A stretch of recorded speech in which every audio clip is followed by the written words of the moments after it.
আসসালামু আলাইকুম, সবাইকে শুভেচ্ছা জানাচ্ছি। মাসুম মাহবুব দেখছেন ওপেন দ্য ইউটিউব চ্যানেল এবং মাসুম মাহবুব ফেসবুক পেজ। আপনারা কি শুনতে এবং দেখতে পাচ্ছেন ক্লিয়ার? আমাকে একটু কমেন্ট করে জানাবেন। দর্শক, বেশ কিছু গুরুত্বপূর্ণ খবর আছে। কাল রাতে লাইভ যেটা করেছিলাম তারপরের সর্বশেষ আপডেট যেগুলো আমাদের হাতে এসেছে, আমি আপনাদেরকে একটা একটা করে সেই খবরগুলো দেওয়ার চেষ্টা করছি। প্রথম গুরুত্বপূর্ণ খবরটি হলো, অবশেষে আমেরিকাকে অপেক্ষা করিয়ে যুদ্ধবিরতির আলোচনায় ইরান আর আসেনি। এতে করে আমেরিকা পুরো পৃথিবীর কাছে কিভাবে আবারও লজ্জিত হলো তার কিছু তথ্য জানাবো। দ্বিতীয় গুরুত্বপূর্ণ খবর হলো, ইরানকে ছাড়া একাই নিজের যুদ্ধবিরতি ঘোষণা করেছে ডোনাল্ড ট্রাম্প। এটাও ট্রাম্পকে বিশ্বের কাছে আরেকটি হাস্যরসের সৃষ্টি করে দিল। 3 নম্বর গুরুত্বপূর্ণ খবর, মার্কিন যুক্তরাষ্ট্রের মিসাইল ভান্ডার ফুরিয়ে আসছে।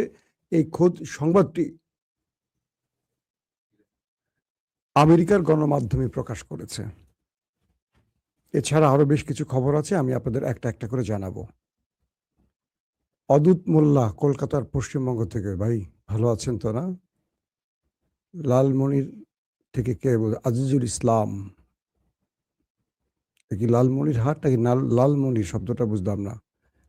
ওকে, আপনার নামটা বলতে বলেছিলেন আজিজ ভাই, শুনে হয়তো খুশি হয়েছেন। মালয়েশিয়া থেকে প্রতিদিন আপনার খবরের অপেক্ষায় থাকে এমডি নূর জি। ওমর ফারুক বগুড়া থেকে। দর্শক, আপনারা সবাই সম্পৃক্ত হয়েছেন আশা করি। আমি তাহলে কি খবর দেওয়া শুরু করবো একটা একটা করে? আপনাদের সবাই শুনতে পাচ্ছেন? Nice and clear. ওকে, মূলত কালকের দিনটি ছিল পৃথিবীর সবার নজরের পাকিস্তান। কি করতে যাচ্ছে বা কি হতে যাচ্ছে পাকিস্তানে? মার্কিন যুক্তরাষ্ট্রের ডেলিগেটরা, প্রতিনিধিরা পাকিস্তানে পা রাখলেও শেষ পর্যন্ত আসেনি ইরান। মার্কিন ভাইস প্রেসিডেন্ট জেডি ভেন্স, আমি আপনাদেরকে বলেছিলাম যে তিনি বিমানে উঠলেই বুঝবো যে ভেতরে গ্রিন সিগন্যাল পেয়ে গেছে ট্রাম্প। দেখা গেল কি, আমেরিকা এবং ইরানের মধ্যে যে যুদ্ধবিরতির আলোচনাটি হবার কথা,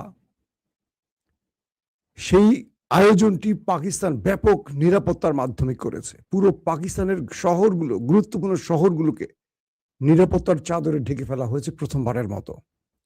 আসিফ মনির এবং শাহবাজ শরীফের টেনশন, তাদের যে কি বলবো সুগার লেভেল শুধু আপ ডাউন করেছে। কারণ পুরো পৃথিবীতে এই মুহূর্তে পাকিস্তান আলোচনার কেন্দ্রবিন্দুতে রয়েছে।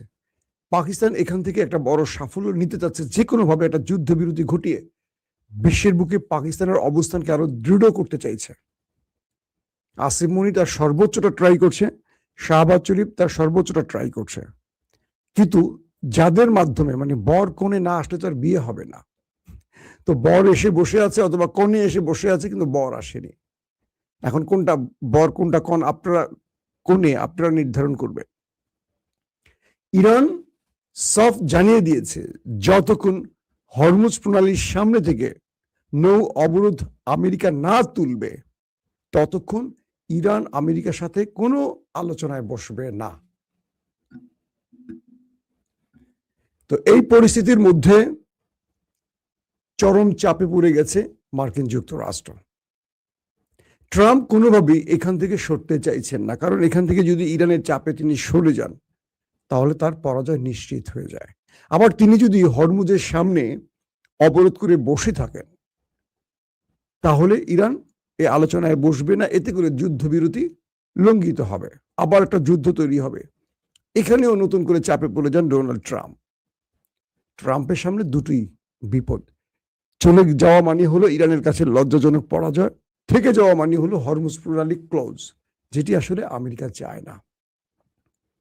কালকে আপনাদের খবর দিলাম কি, যে ইরান আমেরিকার নাকের সামনে দিয়ে, চোখের সামনে দিয়ে 25টি ট্যাঙ্কার নিয়ে চলে গেছে। কালকে রাত 10টার যে লাইভটি যারা দেখেছেন তারা তথ্যটি পেয়েছেন। আজকের আপডেট কি জানেন? 40টির মতো, অর্থাৎ শুধু 25টি নয়,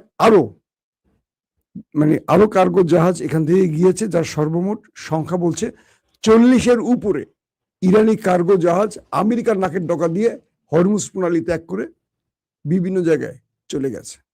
আমেরিকা কিচ্ছু করতে পারেনি। প্রশ্ন হলো, আমেরিকা তো ইরানকে থামাবার জন্যই এখানে অবরোধ দিয়েছে। তো আমেরিকার জাহাজগুলো যখন ইরানের জাহাজগুলো যখন এখান থেকে অতিক্রম করছে, তাহলে এই অবরোধের অর্থ কি? ইরান চাইছে আমেরিকা তাদের জাহাজে বা কার্গোতে একটা অ্যাটাক করুক। তো অ্যাটাকটা করলে কি হবে? ইরান যুদ্ধে নেমে পড়বে এবং এই হরমুজ প্রণালীতে মার্কিন যুদ্ধ জাহাজের কবর রচিত করবে।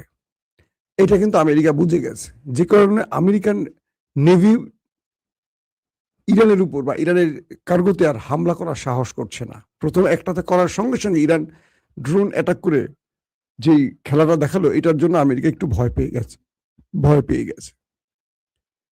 কালকে মূলত যে ঘটনাটি ঘটেছে সেটা হলো, ইরান প্রথমে 25টি জাহাজ নিয়ে মুভ করেছে। আমেরিকা কিচ্ছু করতে পারেনি, কারণ ইরান বলছে যদি আমার একটা জাহাজে অ্যাটাক হয়, তোমার সাগরে থাকা হরমুজের সামনে যে অবরোধে থাকা মার্কিন এয়ার কি বলে ওয়ারশিপ গুলো আছে, যুদ্ধ জাহাজগুলো আছে, একটা থাকবে না, সব ডুবিয়ে দেব। পাশাপাশি ইরান তারপরে আরো 15টির মতো শিপ সেখান থেকে ছেড়ে দেয়, মানে 40টি ইরানি জাহাজ সেখান থেকে অতিক্রম করে। শেষ পর্যন্ত আমেরিকা কিছু করতে পারেনি। আসেন দ্বিতীয় খবরটি কি?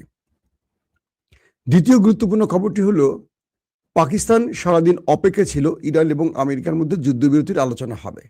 পৃথিবীর বহু গণমাধ্যম এসে হাজির হয়ে গেছে পাকিস্তানে। পুরো নিরাপত্তার চাদরে পাকিস্তানকে ঢেকে ফেলা হয়েছে। বিভিন্ন জায়গায় অভিযান, এটা সেটা, মানে কোনোভাবে যেন কোনো অপ্রীতিকর ঘটনা না ঘটে।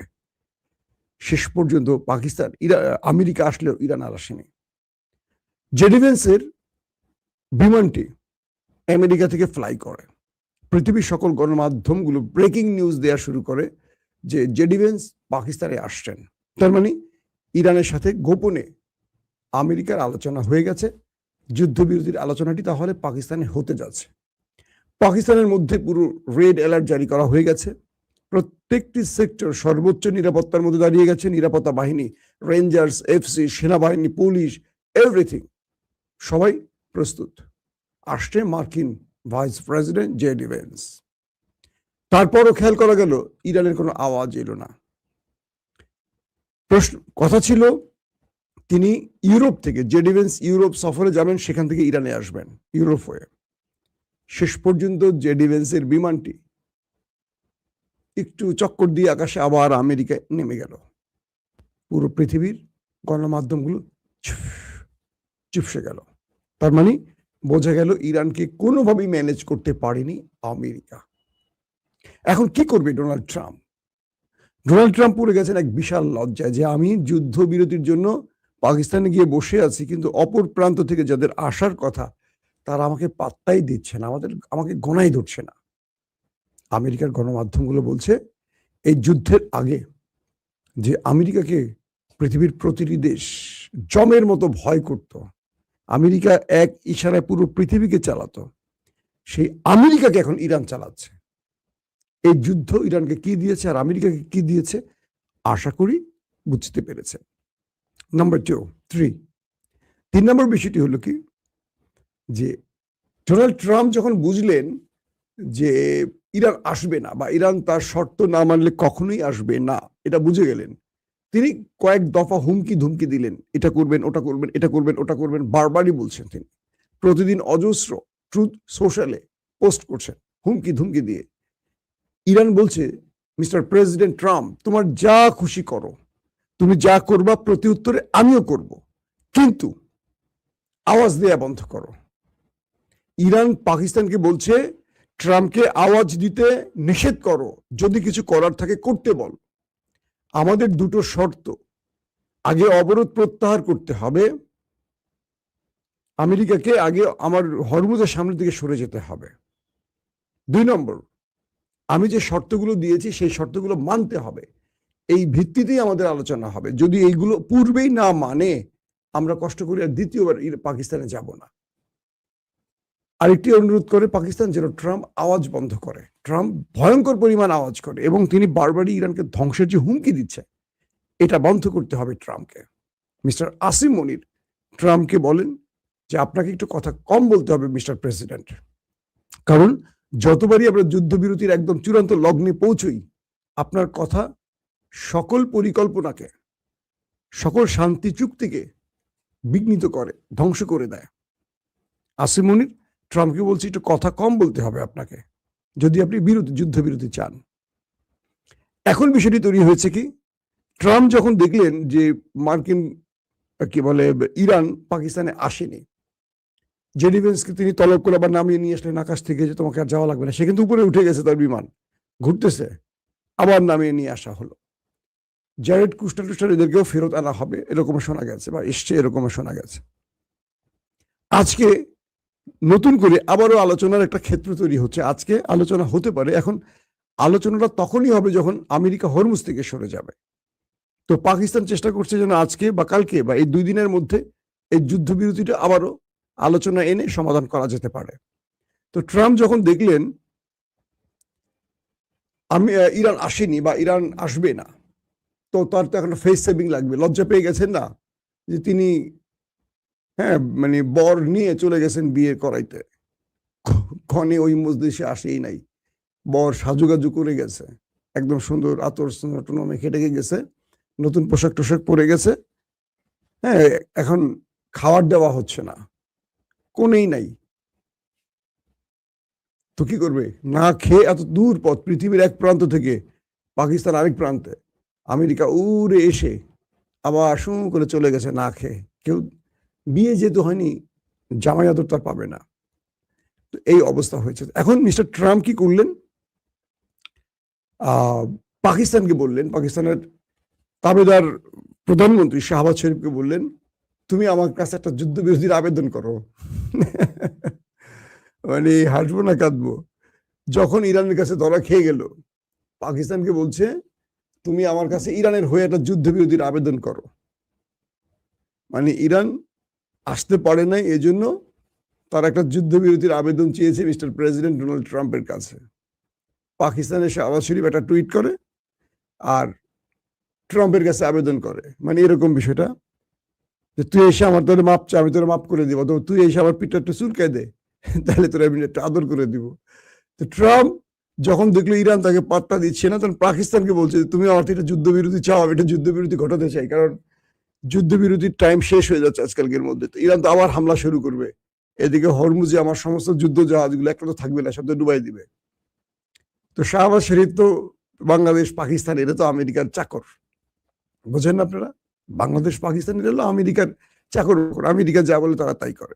শাহবাজ শরীফ ডোনাল্ড ট্রাম্পের কাছে অনুরোধ করে, একটা যুদ্ধবিরতি ঘটান স্যার। ট্রাম্প বলে, ওকে ওকে ওকে, যুদ্ধবিরতি ঘটিয়ে দেওয়া হলো।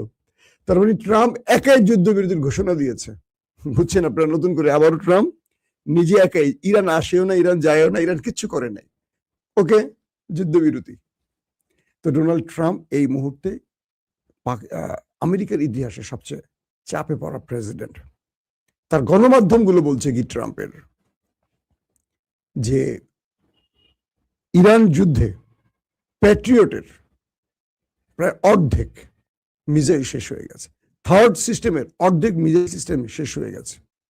অর্থাৎ আমেরিকা এই যুদ্ধে যে পরিমাণ মিসাইল ইরানের বিরুদ্ধে ব্যবহার করেছে, তাতে তার রাষ্ট্রের অর্ধেক বা তারও বেশি মিসাইল শেষ হয়ে গেছে।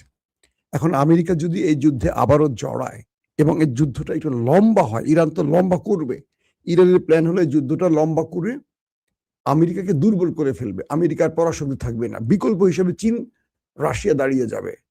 কারণ ইরান এই যুদ্ধটা যত লম্বা করবে, আমেরিকার তত ক্ষতির মুখে পড়বে। ইরানের হারানোর কিছু নেই, কিন্তু আমেরিকার হারানোর কিছু আছে। ক্লাসে নাম্বার 1 ছাত্র আর ক্লাসে একদম লাস্ট বেঞ্চের ছাত্র, পার্থক্যটা কি? লাস্ট বেঞ্চের ছাত্র ফেল করলে গিয়ে না করলে সে লাস্ট বেঞ্চে থাকবে, আর আমেরিকারও ফার্স্ট বেঞ্চের, তাকে ফার্স্ট না হলে সেকেন্ড হয়ে যেতে হবে, তার ইজ্জত শেষ হয়ে যাবে। তো ইরান কি করছে? লাস্ট বেঞ্চে থাকলেও এই যুদ্ধে তারা চলে আসছে একদম প্রথম কাতার, প্রথম টপের 10-এ চলে আসছে, একদম প্রথম 10-এর 100 জনের মধ্যে প্রথম 10-এ চলে এসছে। তার মানে এটা ইরানের লাভ। আর আমেরিকা প্রথম 10-এর মধ্যে থাকলেও তার 1 নম্বর অবস্থায় আর নাই। এখন মার্কিন গণমাধ্যমগুলো বলছে যে ইরান আর আমেরিকার এই লড়াইতে আমেরিকা তার ব্যাপক পরিমাণ অস্ত্র শেষ করেছে, প্রচুর যুদ্ধ বিমান ধ্বংস হয়েছে, মিসাইল ভান্ডার প্রায় ফুরিয়ে আসছে। যদি আবার একটা যুদ্ধ বাজে ইরানের সাথে, আমেরিকা লম্বা টাইম এটাকে সাস্টেন করতে পারবে না, কোনোভাবে এটাকে টেনে নিতে পারবে না। আর অন্যদিকে ইরানের কাছে ব্যাপক পরিমাণ মিসাইল, ড্রোন আছে এবং এগুলো প্রতিনিয়ত তারা তৈরি করছে। আমেরিকার গণমাধ্যমগুলো বলছে যে যে অস্ত্রগুলো আমেরিকা ইরানের বিরুদ্ধে ব্যবহার করেছে, যেই পরিমাণ অস্ত্র, এগুলো নতুন করে তৈরি করতে হলে তাদের আরো 5 বছর লাগবে। আরো 5 বছর সময় লাগবে এই পরিমাণ অস্ত্রকে আবার তৈরি করতে, কারণ আমেরিকার অস্ত্রগুলো ব্যয়বহুল। ইরানের অস্ত্রগুলো একদম অল্প রেটের মধ্যে তারা তৈরি করে এবং তাদের ক্ষতিটাও কম হয়। কিন্তু এরা এই অস্ত্রগুলো কাঙ্ক্ষিতভাবে, ধরেন আমেরিকার একটা 1 কোটি টাকার সম্পদকে ইরানের একটা ড্রোন, যেটার দাম ধরেন 5,000 টাকা, 5,000 টাকা দিয়ে 1 কোটিকে ধ্বংস করে দিতে পারছে ইরান। ইরান এই কৌশলটাকে নিয়ে আমেরিকাকে ব্যাপক চাপে ফেলে দিয়েছে। তো এই মুহূর্তে আমেরিকা আসলে যুদ্ধ করলে কোথায় গিয়ে ঠেকবে, যুদ্ধ না করলে কোথায় গিয়ে ঠেকবে, এটা নিয়ে যোগ বিয়োগ চলছে। কিন্তু মার্কিন এস্টাবলিশমেন্ট, মার্কিন জেনারেলরা, মার্কিন কি বলবো ডিপ স্টেট, তারা আসলে যুদ্ধটা এখন চাচ্ছে না। তারা চাচ্ছে যুদ্ধ থেকে আমেরিকা ফেস সেভিং নিয়ে বেরিয়ে আসুক। কিন্তু ডোনাল্ড ট্রাম্প নেতানিয়াহুর পরিকল্পনা এই যুদ্ধটাকে আরেকটু লম্বা করতে চাইছে, কারণ তার আগামীতে যে মধ্যবর্তী নির্বাচন, এখানে তার বিজয় আনতে হলে এই যুদ্ধ থেকে একটা বিজয় নিয়ে ট্রাম্পকে ফিরতে হবে। আর নেতানিয়াহুর ক্ষেত্রে একই, এই যুদ্ধ শেষ হলে তিনি কারাগারে চলে যাবেন দুর্নীতির মামলায়। যতদিন যুদ্ধ চলবে ততদিন তিনি যুদ্ধকালীন সরকারের প্রধান হিসেবে টিকে থাকবেন। এই অবস্থা এখন এই নেতানিয়াহু এবং ট্রাম্পের ক্ষেত্রে। দর্শক, বিদায় নিচ্ছি এখন। ইনশাআল্লাহ নেক্সট আবার ব্রেকিং খবর পাওয়া মাত্র আপনাদের সামনে হাজির হব। সেই পর্যন্ত আমার জন্য দোয়া করবেন। আপনাদের জন্য আমার দোয়া, ভালোবাসা। আল্লাহ আমাদের সবাইকে নিরাপদ রাখুন, সুস্থ রাখুন। আল্লাহ হাফেজ।